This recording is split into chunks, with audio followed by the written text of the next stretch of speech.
Silian tahu temennya ini lagi ngebecandain hal gaib. Gara-gara dia cerita hal yang seperti itu ke mereka. Tapi di dalam ritualnya nggak ada yang namanya sesajen segala macam. Kayak atribut ritual gitu, itu nggak ada. Namun ketika di tengah mereka ngelakuin hal ini, angin tiba-tiba kencang yang membuat mereka masuk ke dalam tenda semua. Silian yang sendirinya punya kemampuan ini ngerasa takut, dan ini pertama kalinya si Ren ngeliat Lian setakut itu.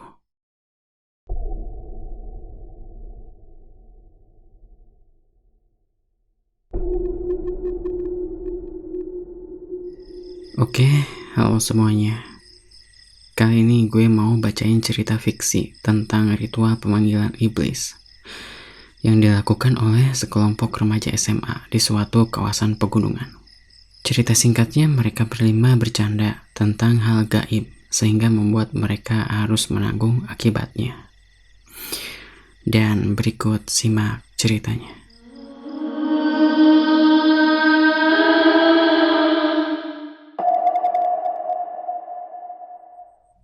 Dalam kisah ini diceritakan ada 5 orang remaja SMA yang akrab.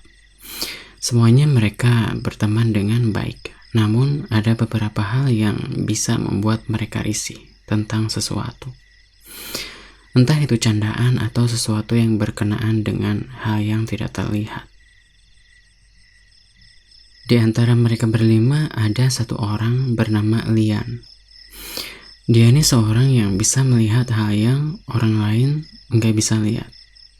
Tapi hal ini tuh nggak ia tutupi. Bahkan semua orang di kelas tahu sama si Lian kalau dia itu bisa ngelihat hal yang tak kasat mata.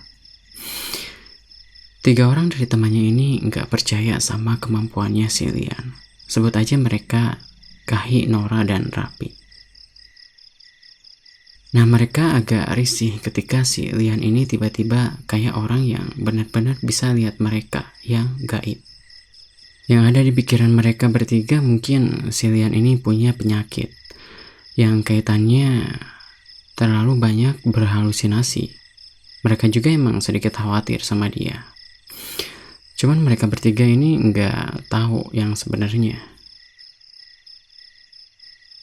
Jadi mereka berlima berniat buat mendaki gunung. Dan yang ngasih ide ini adalah si Nora. Di rencananya ini sebenarnya ada 2 tujuan. Yang pertama ya buat healing. Dan yang kedua buat nyembuhin si Lian. Nyembuhin dengan cara apa? Dengan cara ngebuktiin kalau yang selama ini dia lihat adalah halusinasi, bukan benar-benar hal gaib yang dia lihat. Satu orang lagi dari mereka bernama Ren. Nah, si Ren ini orang yang percaya sama kemampuan yang dimiliki oleh si Lian. Karena emang ada satu kejadian yang membuat si Ren ini percaya dengan si Lian. Mereka bertiga belum pernah menyinggung hal itu ke si Lian karena buat menjaga perasaannya dia. Singkat cerita, libur semester ganjil pun datang. Apa yang direncanakan mereka sebelumnya akhirnya dilakukan juga pada kesempatan liburan ini. Mereka berangkat sekitar jam 5 pagi dan pendakian dimulai pas jam 7. Karena dari tempat mereka ke tujuan itu lumayan makan waktu. Bodohnya mereka, di grup ini nggak ada yang pernah naik gunung sama sekali. Dan tujuan sebenarnya ternyata bukan sampai puncak. Mereka cuman mendaki setengahnya aja, buat ngerasain gimana rasanya camping di alam liar. Tentunya mereka nyari spot yang bagus buat diriin tenda, karena niatnya buat healing kan. Tapi ya harusnya ini ada senior yang pernah ke gunung buat ngasih arahan ke mereka. Meskipun nggak benar-benar sampai puncak. Sepanjang perjalanan, si Lian nggak banyak ngomong, tapi dia tahu arah jalan pintas buat sampai ke pos 3. Ini aneh, karena di antara mereka belum pernah ada yang coba naik gunung. Bahkan si Lian sekalipun. Dan ini sebenarnya berbahaya. Orang yang gak tahu menau soal medan pegunungan tiba-tiba explore sendiri. Tapi yang bikin mereka heran, jalannya itu benar, nyampe ke pos 3. Dan selisih 1 jam buat nyampe ke tempat itu. Tempat ini jadi tujuan akhir. Di sana mereka ngediriin tenda karena ada tempat bagus yang nggak jauh dari pos. Mungkin bekas yang lain ngecamp di situ, jadi tempatnya kayak udah disediain. Sekitar jam 1 mereka beres ngediriin tenda, sama sekalian ngumpulin ranting kering di sekitar situ. Habis itu mereka masak yang instan-instan kayak mie, ikan sarden, beras juga bawa sedikit. Suasana pada saat itu asik, meskipun Cillian kelihatan agak aneh di tempat ini. Sampai sekitar jam 8-an ada beberapa pendaki yang lewat situ. Kadang mereka nyapa, tapi nggak istirahat bareng di tempat mereka. Dari jam 8 sampai jam 9, itu udah nggak kelihatan ada pendaki yang naik ke atas lagi. Kemungkinan ya mereka diriin tenda di tempat lain, karena mungkin bahaya kalau diterusin. Nah, di jam 11-an, akhirnya tujuan 3 orang ini mulai kelihatan. Dari tas mereka ada beberapa alat yang dibuat menyerupai jelangkung. Cillian udah mulai ngerasain hal yang nggak enak dengan adanya jelangkung itu. Ternyata emang benar. Mereka bertiga melakukan pemanggilan pakai jelangkung.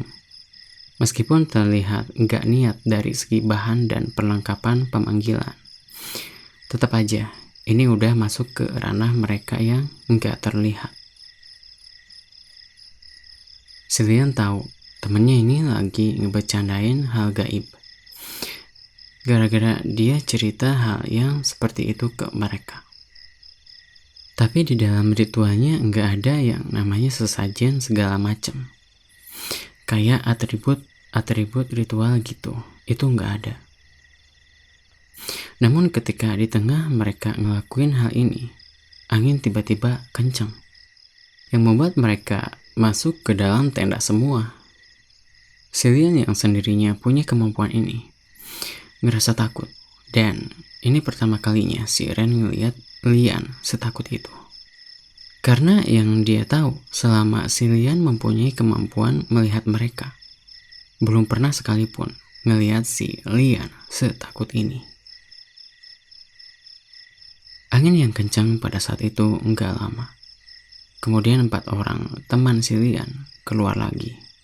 Tapi dia nggak mau keluar dengan alasan nggak enak badan. Baru kali ini dia membuat alasan yang selogis itu selama berhubungan dengan hal gaib. Karena selama ini dia itu belak-belakan dengan apa yang dilihatnya. Singkatnya pagi hari mereka berlima keluar tenda. Udara waktu itu sejuk karena emang masih banyak kabut. Lebih kedingin sih kayaknya. Pada gila loh semalam, kata Cillian. Hah? Gila gimana maksudnya? Orang semalam gak ada apa-apa, buktinya gak ada setan yang ganggu. Mereka makin percaya diri sama keyakinannya kalau yang dilihat selama ini sama Cillian itu bukan sesuatu yang benar. Karena buktinya nggak ada sesuatu yang terjadi setelah melakukan pemanggilan itu. Padahal Lian tuh tahu apa yang sebenarnya terjadi pas malam. Dan akibat dari apa yang dilakukan semalam, ada dampaknya. Pagi itu, Cillian buru-buru ngajak pulang. Entahlah, dari mimik wajah kelihatan ketakutan. Dan enggak ngeliat ke arah manapun selain ke arah temannya bicara. Selama di perjalanan itu, Lian kembali enggak ngomong sama sekali, kayak pas berangkat kemarin. Intinya dia cuman diem aja. Singkat cerita, gue di sini bakal nyeritain apa yang bakal dialami sama 3 orang ini. Kenapa cuma 3 orang? Padahal mereka itu ada 5 kan. Ya karena yang megang benda itu cuman si Kahih, Nora, sama Rapi. Sedangkan si Lian sama Aren itu cuma lihat aja kan. Makanya mereka bertiga yang diikutin sama penunggu gunung itu. Dan sebenarnya si Lian tahu, cuman gak bisa ngomong ke mereka langsung karena takut. Sama yang ngikutin mereka. Sosoknya cuma ada 3, tapi agak agresif nih sosok. Kita balik ke kejadian sebelumnya. Nah, setelah mereka camping di sana, pulang kan ke rumah masing-masing. Jadi mereka ngalamin ini selama 2 hari. Diteror sama sosok cewek, tapi bukan kuntilanak. Tanda-tanda nih sosok mau gangguin mereka. Pertamanya pasti ada suara ketukan pintu. Dan pastinya ketukan ini kedengar sama 3 orang itu. Ya intinya pola mereka diganggu itu kurang lebih sama. Karena kurang lebih sama, jadi gue bakal ceritain kejadiannya si Nora aja. Nah, pas pulang kan capek. Dia ketiduran sore-sore. Terus pas bangun ngerasa merinding, gak enak perasaan. Sekilas dia ngelihat bayangan masuk ke sela-sela gorden. Cuman pas disingkap pintu gak ada apa-apa. Klise lah kejadian semacam ini. Di sini si Nora masih berpikir kayaknya salah lihat. Tapi baru aja dia mikir kayak gitu, entitas ini makin parah gangguinnya. Tiba-tiba pintu lemari terbuka. Pelan terbukanya. Emang agak creepy. Suaranya aja bikin ganggu telinga banget. Si Nora yang pas waktu itu masih berpikir positif mulai agak goyah. Dia langsung berpikir aneh-aneh tentang apa yang dibilang sama si Lian. Mulai tuh, kebangun rasa takut tentang dunia gaib. Nah, si pintu lemari yang tadi kan masih terbuka. Nora waktu itu mau nutup lemarinya. Tapi, dia dikagetin sama pintu lemari itu sendiri yang tiba-tiba nutup kencang. Kan secara logika di dalam ruangan gak mungkin ada angin masuk. Apalagi sekencang ini. Kecuali ada kipas atau semacamnya, tapi nggak ada. Mulai gemetar kan nih anak, gara-gara sok bilang halusinasi ke temannya. Padahal belum tentu dia kuat ngelihat begituan. Dan sampai sini sosoknya belum nampakin diri sebenarnya. Balik lagi dia ke kasur sambil mandangin lemari baju barusan. Pas duduk di atas kasur, ini lemari kebuka lagi. Tapi sekarang itu beda. Lemarinya nutup buka beberapa kali dan itu cepet banget. Pokoknya creepy deh. Lah si Nora saat itu cuman bisa gemeter sambil teriak manggil bapaknya. Karena bapaknya datang, teror ini berhenti. Tapi cuman pas waktu itu aja. Itu kan masih jam 8 ya, masih malam. Nih sosok neror dia lagi. Dan yang paling parah, sosoknya ada di depan pintu kamarnya si Nora. Kayak biasa, sosok ini sebelum ngeganggu pasti ngetuk pintu dulu. Gue juga gak paham kenapa bisa sesopan ini. Padahal datang juga bukan untuk niat baik. Nah, di waktu dia ngelihat sosok ini ada di depan pintu, yang dia bisa lakuin cuma nutup semua badannya pakai selimut. Kebayang tegangnya kayak gimana. Dia cuma pasrah dan terus baca doa. Yang dia pikirin, harusnya gue nggak usah bercanda kemarin. Inilah harga yang harus dibayar ketika seseorang udah bermain-main dengan hal yang berbau gaib. Mau gak mau ya harus terima. Si Nora gak bisa apa-apa tentunya dengan keadaan dia yang seperti itu. Yang dia rasain kayak ditindih sama batu berat. Dan udara itu kayak bau bangke, busuk banget. Mungkin saking tertekan, si Nora pingsan. Dan setelah itu, pas bangun badannya banyak biru-biru kayak lebam abis dipukul. Nah, pas lewat satu malam mencekam ini, dia terus berpikir, yang semalam itu beneran apa cuman mimpi?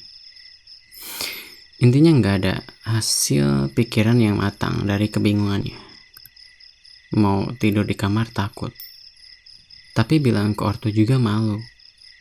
Terpaksa malam itu dia menganggap yang kemarin cuma mimpi, buat nenangin pikiran dan hati dia sendiri. Tapi sosok ini memang mimpi buruk buat si Nora. Karena malam keduanya sosok ini datang lagi. Kayak biasa ngetuk pintu. Dan kebetulan waktu itu si Nora belum tidur pas jam 10-an malam. Sadar ada suara ketukan kayak kemarin. Dia harus menerima kenyataan kalau itu bukan sekedar bunga tidur. Dan yang lebih parahnya, teror itu sampai ngejatuhin lemari baju yang kemarin. Kali ini Nora nangis. Karena emang gak kuat. Keluarganya yang dengar suara keras dari kamar si Nora langsung nyamperin ke sana. Cuman pas bapaknya mau masuk ke kamar, pintu itu dikunci dari dalam. Bapaknya teriak manggil-manggil. Dia yang waktu itu ngedengar suara bapaknya manggil-manggil, langsung nyamperin ke arah pintu. Dan sialnya pintu itu nggak bisa dibuka dari dalam juga. Si Nora teriak-teriak minta tolong. Tampaknya sosok ini nggak ngasih ampun ke dia. Dari arah kasur keluar sosok cewek yang kemarin. Rambutnya putih, mata merah dengan wajah penuh belatung. Nyamperin ke arah dia dengan jalan yang lambat. Karena benar-benar takut, akhirnya dia pingsan. Nah, pas pingsan ini, si Nora kesurupan di dalam. Dengan keadaan pintu nggak bisa dibuka dari luar maupun dari dalam. Bapaknya yang tahu akan hal itu panik. Langsung ngedobrak pintu. Dan setelah pintu kebuka, yang dilihat bapaknya, si Nora ketawa-ketawa kayak perempuan. Tapi seolah sosok yang masuk ke si Nora ini sadar kalau di situ ada bapaknya. Langsunglah Nora yang waktu itu kerasukan ngeliat dengan tatapan tajam ke arah bapaknya. Seketika langsung terkulai lemas. Si Lian yang dapat kabar dari bapaknya si Nora akhirnya datang ke rumah dia. Tapi sebelum masuk ke rumahnya, dia udah pilih gak benar. Jadi cuman ngasih secari kertas ke bapaknya di depan. Tulisan yang ada di dalam kertas itu, si Lian nyaranin buat bawa si Nora ke yang bisa buat disembuhin. Dan hal ini dilakuin juga oleh dia ke keluarganya Kahi sama Rapi. Soalnya yang dia tahu, pas pemanggilan itu ada 3 entitas yang nyamperin mereka bertiga dengan rupa yang hampir sama. Cuma agak beda satu. Pokoknya salah satu dari entitas itu ada yang tidak punya kaki alias melayang. Lalu kenapa mereka sampai diikutin? Ya karena mereka minta imbalan atas terjadinya ritual di gunung itu. Padahal mereka bertiga ini niatnya bercanda buat ngebuktiin kalau si Lian itu halusinasi. Tapi malah berujung jadi teror ke mereka bertiga. Jadi buat kalian jangan macam-macam deh sama yang gini ya. Kalau emang gak percaya ya udah biarin aja, jangan malah nantangin. Sekian dulu dari gue, bye.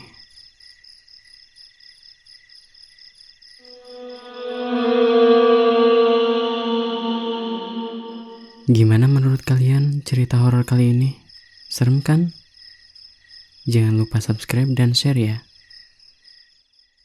Oke, sekian cerita kali ini.